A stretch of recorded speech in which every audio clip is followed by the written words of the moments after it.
All right, this week I'm bringing you the Week 8 Power Rankings. We'll talk about the teams that are rising and the teams that are falling in our fantasy football league. We are now one game past the halfway point in our fantasy football league. There's 13 games in the regular season, and we are going into Week 8 now.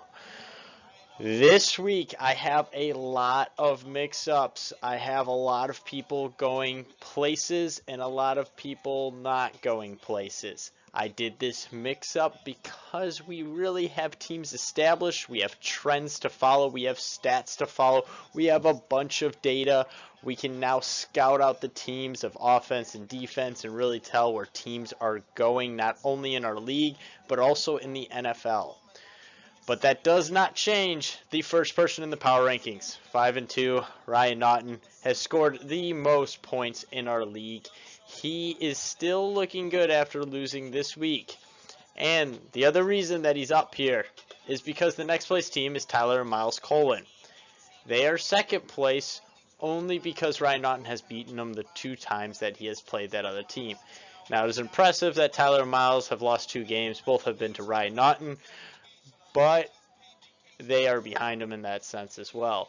Tyler and Miles have been putting up points. They put up points again this week. They got lucky this week with Jarvis Landry's big game, but the fact of the matter is they still had a very strong week against a falling Drew Michael. Our next place team, and this may come to a shock to some of you, but yes, it is me. It is Kevin Davis with a strong 4-3 record, a now winning record for the first time this season. Kevin Davis put up the most points in the league this week with 140 points. He set up the perfect lineup. Why did he set up the perfect lineup? Because Aaron Rodgers and Davante Adams were on bye, so he only had a few options. He still put up the most points in the league. After all the trades and accusations, it looks like Kevin Davis's team is turning it around this season. Our next place team is also a shock. Jake Kerr, a 3-4 record, is rising in the league, and I think the 4th best team in our league at the moment. Jake Kerr is a losing record, but is still putting up a ton of points. He had a great win this week too. He put up 126 points and beat Ryan Naughton by 4 points. The Monday night game was crazy. Saquon Barkley almost pulled it off for Ryan Naughton, but Jake Kerr's team with Patrick Mahomes, Joe Mixon, and Tyreek Hill is just too much for Ryan Naughton. Also to mention, Jake Kerr had his best player on bye this week in Melvin Gordon. Still put up points, still looking like a strong team. He is on a 2-game win streak. Jake Kerr is moving up. Our next place team is Drew Michael with a 5-2 record. His record is great, yes, but he has dropped now back-to-back games. Back-to-back games where he's not dropping a lot of points. I am worried about Drew Michael's team. His team moving forward has a TJ Yeldon, which now they have the Browns running back Carlos Hyde there for next week. He will not score as many points. We have a questionable Kerryon Johnson. I think he's good. He still could be hit or miss on that Lions offense. Jermaine Kearse did score him 0 points this last week, and Antonio Brown was on bye, so he could be a rebound candidate, but 2 losses in a row still is not good for Drew. I have him falling in this week's power rankings. Our next place team is Cubby. This does not come to a shock for most of the league, dropping this far down. It may come to a shock to Cubby. With a 4-3 record, he has a winning record, yes, but now he has dropped 3 straight. And after scoring a league low last week, he followed that up with only an 80-point week this week, which was the 2nd lowest in our league. Cubby's team does not look good moving forward.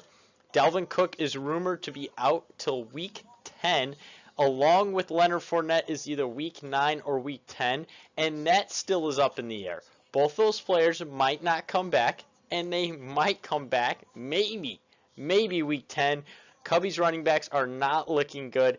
Calvin Ridley is not what he was at the beginning of season. This team is falling rapidly.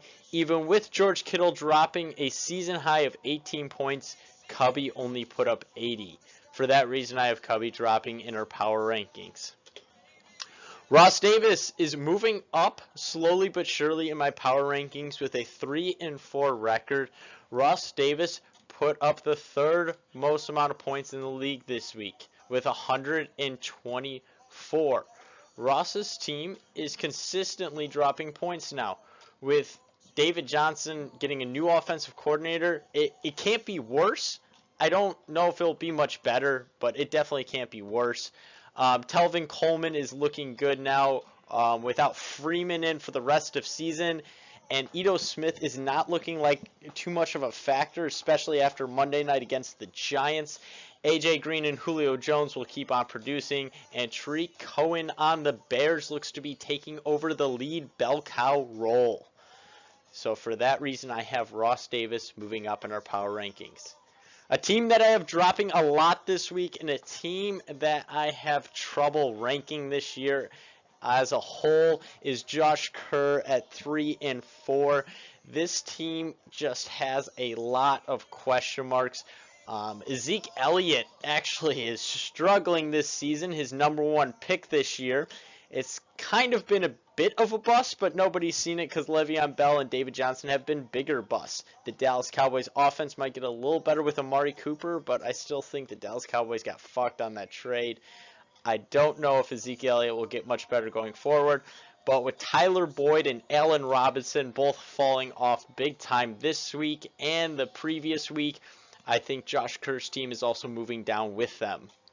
Our next place team is Matt Davis, and this sucks that Matt Davis is moving down in this week's power rankings because just last week and the previous week I had him moving up, and this week he even got a win. He has a 3-4 record. This team has been impressive on sneaking out wins, but the problem is he only beat Cubby last week, only put up 94 points against Cubby's 80 points, and Matt Davis has a ton of injuries mounting on his team.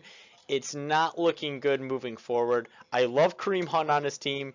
I love T.Y. Hilton. I love Kirk Cousins. But Sony Michel is now out for season, it's looking like. Marshawn Lynch is looking like he's out for season. Demaryius Thomas might be traded. It's not looking good for Matt Davis's team. Oh, I also forgot to mention Nyheim Hines from the Indianapolis Colts is looking like he's just taking on the secondary role behind Marlon Mack, who is taking over that lead role. From going from a lot of running backs to minimal running backs, Matt Davis's team is going down, and for that reason I am going down in the power rankings this week. And you guys all saw this one coming. Ryan Smith, 0-7, last person in our league. Okay. And 5 takeaways from week 7 that we just wrapped up. 2 straight losses for Drew and 3 straight losses for Cubby. These were our 2 undefeated teams for so long. We had Cubby starting 4-0. We had Drew starting 5-0. We now have Drew at 5-2 and Cubby at 4-3. That is also the reason I dropped both of these teams in the power rankings that much this week. It may come to a surprise for both of them, but these teams are falling and falling fast, so I have to drop them pretty far down in our power rankings. Our second takeaway is 6 weeks to the playoffs. Craziest year yet? Yes, it might be the craziest year yet. We have 3 teams at 5-2 record. We have 2 teams at the 4-3 record, and we have 4 teams at the 3-4 record. The reason that this season is so crazy is because Ryan Smith is 0-7, so he's giving wins to a lot of people in our league. We are going back and forth. We have teams that are flip-flopping. We have Drew and Cubby that are falling off. We also have teams that are rising. That brings me to my next point. Kevin, Jake, Ross is the order of points scored in the league this last week. Kevin scored the most, Jake scored the second most, and Ross scored the third most. Those teams all have losing records except for me. And then the order goes Smith, Cubby, Josh. The order of this, on the other hand, is total points scored for the season. Smith has scored the least amount of points. Cubby has scored the second least amount of points in the league, and Josh has scored third. So when we're talking about winning records, I don't know why Cubby has one. My fourth point, Week 8 doesn't get any easier, unless your name is Josh. Week 8, we have some insane matchups again. We have Kevin and Drew Michael. Drew Michael got the best of Kevin the first time they played, but now Drew is falling off with a 5-2 record, and Kevin is rising with a 4-3 record. If Kevin wins this game, he moves ahead of Drew, the team that started 5-0 in the standings. I'll repeat that. If Kevin beats Drew this past week, the team that started 5-0 and the team that started 1-3 will flip-flop in the standings. That is crazy. We also have Matt Samuelson against Ryan Naughton. This is a close matchup just based on record. Cubby is 4-3 and could drop his 4th straight to a strong 5-2 Ryan Naughton team. Also, we have Tyler Colin against Jake Kerr. This is a 5-2 team that has been very good for Tyler and Miles. It is also a 3-4 team, though, from Jake Kerr that has dropped an insane amount of points the last 2 weeks. Our other matchup, Ross against Matt Davis, both 3-4 teams. They have the same exact record, and they're looking to both get wins to go even, 500 on the season. Ross's team has looked exceptionally well, and Matt Davis's team seems to be falling. The last game is Josh against Ryan Smith. Congratulations, Josh, on the win. And my last point is Ryan Smith. It's time to think about it. This guy might go 0-13. The worst record ever in the Guys Go for 2 Fantasy Football League is 2, and I think we played 14-week seasons back then. So 2-14.